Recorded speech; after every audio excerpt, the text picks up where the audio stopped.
Hey guys, and welcome to another episode of the Love and Relationship series on Talk with Vera. So today we're going to be talking about, if we remove sex, what else can you offer? We're in a world wherein people are constantly talking about sex, and relationships nowadays are solely based on sex. So when we remove sex, what else is left? What can you offer? Are you guys friends? Can you guys have a steady communication flow? Well, don't go anywhere. I'll be right back. Welcome back, guys. So we're now living in a world wherein sex is now the norm. Everywhere you turn, on the magazines, on TV, on the music videos, on the billboards, every single place we turn. And it is now so normal that people actually think when you don't have sex in a relationship, you have a problem and you are weird, or you are old, or you are refusing to join in the trend of the 21st century. But on the show, we're very realistic, and at the same time, we do not forget the principles in the Bible. What we call sex, lovemaking, and pleasure, as long as you're not married, or you are married but having an affair with someone that is not your wife or your husband, then it's sin. It's called fornication or adultery. So in this world that we're living in, that everybody seems to be following in this trend of sex, relationships nowadays are not even functional if there is no sex, because most of the time we do not understand what love is, we don't really know what we want, and of course we are afraid of losing whosoever we're in a relationship with. So automatically we believe the only way to solidify or make the relationship work is by having sex. What then can we offer apart from sex? If you want to hear of it, don't go anywhere. So we often hear people say, if you truly love me, then why are you refusing to give me sex? You cannot claim that you love me and you don't give me sex. Sex, sex, sex, sex, every single time. So now we've automatically translated sex as love.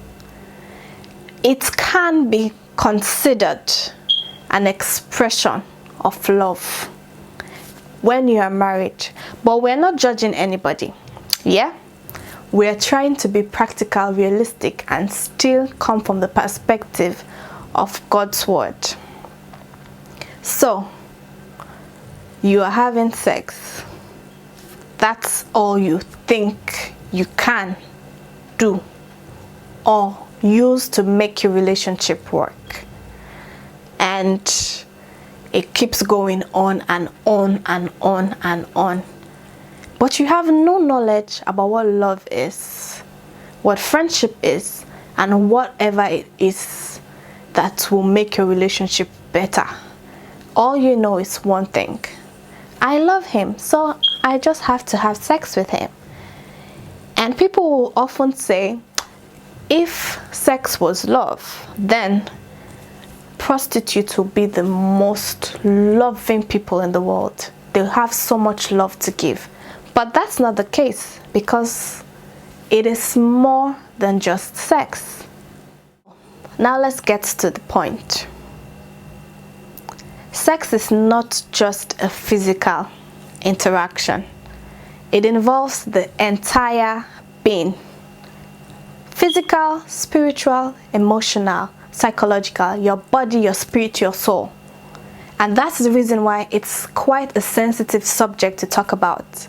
And it's actually very difficult to get people to look at the perspective in the Bible, or to even listen to anything regarding sex from God's perspective, because the moment you get that topic started, people automatically tell you this is the 21st century and these things you are saying are not going to work. But they can work. There are so many people who have successful relationship without sex. They still have fun. They still do a lot of things together, and it still gives that breath of fresh air and admiration, because whenever you see such things, you're like, wow, this is really lovely. What then can you do differently? Number one, friendship. Are you friends with the person you're dating? Do you guys play, talk, have a healthy form of relationship wherein you guys know what you like, things you enjoy doing, you know the person's dream, you know what they want to do in the next coming years? Or are you guys just sex partners? Most relationships are just people having sex, and they think they're actually so in love, and it's not really the case. Because if you guys are just sex partners, you can as well just look for someone that's a sex partner. But if you want something serious, then you have to pay attention to the fact that you guys have to be friends. You guys have to communicate. Do you know what he likes? Do you know what she likes? Do you know our goals, our aspiration? Do you know his goals and aspirations? Most of the time, women think that men do not have anything to say. Yes, we understand men don't talk so much. But if you guys are serious, if he's serious about you, there's so many things that he's going to be comfortable sharing with you. Especially things that he thinks are sensitive subject. Not even think. He knows are sensitive subject. But he feels comfortable saying those things to you. We've spoken about friendship, and of course I mentioned a few bits about communication, because when you're friends, it is just normal and natural. It is just how it is. You guys have to communicate. How much of a conversation do you have? Do you guys talk? Do you guys go out? Is it just come visit me in my place, let's meet at my place, and the next thing you know, you people are taking off clothes? She wants to talk and you're like, no, I'm not interested in anything you have to say. You like talking and stuff like that. All of these are signs that it is nothing more than a sexual transaction. You people are just transacting sex, and you are actually hoping and feeling like you're in a relationship. You are not in one, because relationship is not just about removing your clothes and warming the bed. Again, if we take out sex, what else can you offer? Are you the kind of person wherein he sees a future with? Is he going to see a woman that really brings out the real person he is and then automatically leaves you? We have a lot of people with heartbreaks wherein they've been offering their bodies so much and they were thinking it's going to lead them somewhere, and another woman will come right in and take away that man, and by the time you know what's happening, they're happily married, because he can actually get sex from somewhere else. He wants something more than that. He wants a friend. He wants a confidant. He wants someone who understands him. He wants someone that knows what he wants and even what she wants. Most of us do not know what we want. We don't understand what love is. Our idea and the examples of love that we have are not really great examples. We're in a society wherein it is so loveless. From the auntie to the grandma to the mom to the dad to the neighbor, we have so many loveless relationships, especially marriage relationships. That's what we're talking about right now. So we don't have good examples. The idea of love that we know is mostly small. In fact, sometimes there is nothing, absolutely nothing. And that's the truth. So the moment you meet someone who is like, hi, you're really pretty, say some sweet words that we're not used to hearing, we automatically feel like we are obliged to actually offer them our body, because it's saying things to you that you've not heard before. Now you feel special. But the truth is, you don't even love yourself first. So it knows that. So it's going to take full advantage of you without looking back. So you have to know, what is it that I want? Where is this thing going? Who am I to you? What are we doing? Get your facts right before you start taking off your clothes and feeling like you are now his wife. You are not his wife. When he wants a wife, he's going to get married and he's going to leave you. You need to know what love is. You need to know what you want in your man or in your woman. You need to know what are your plans and your aspirations in life. Who do you see yourself accomplishing these goals and aspirations with?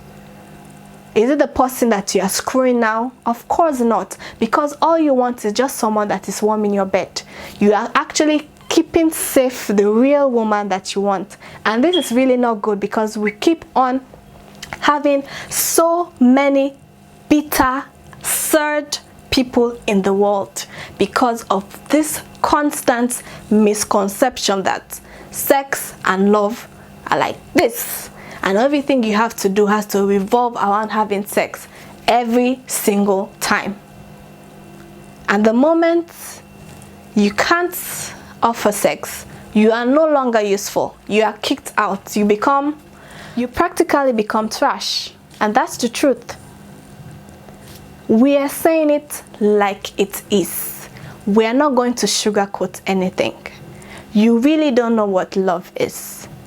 You have to first understand the concept of love. Know what you want. And any relationship that is not even based on God is really not bound to succeed, because you guys are busy doing your own thing and hoping that it is going to be, it's a bit like where you don't already plan. They say, God can add you blessing pana. You didn't ask, you didn't talk to him before going into your relationship, and all of a sudden you want his blessings. Or when you have been heartbroken, you want to come back and say, hey, please, this and this. You need to really know what love is, what you want, and understand it's not about sex. There's more to you than just sex. You are special, you are unique. This is for both the male and the female. I'm not coming from one perspective, even though yes, most of these things affect the women most. The truth is, most women hate it. You will hear a lot of women who will tell you, I do not like having sex. I don't want to do it. But she keeps doing it because she thinks that is how she's going to keep the man. And now she's going to have a successful relationship. But honey, your facts are really wrong. You need the truth. So until next time, do have an amazing day. Goodbye.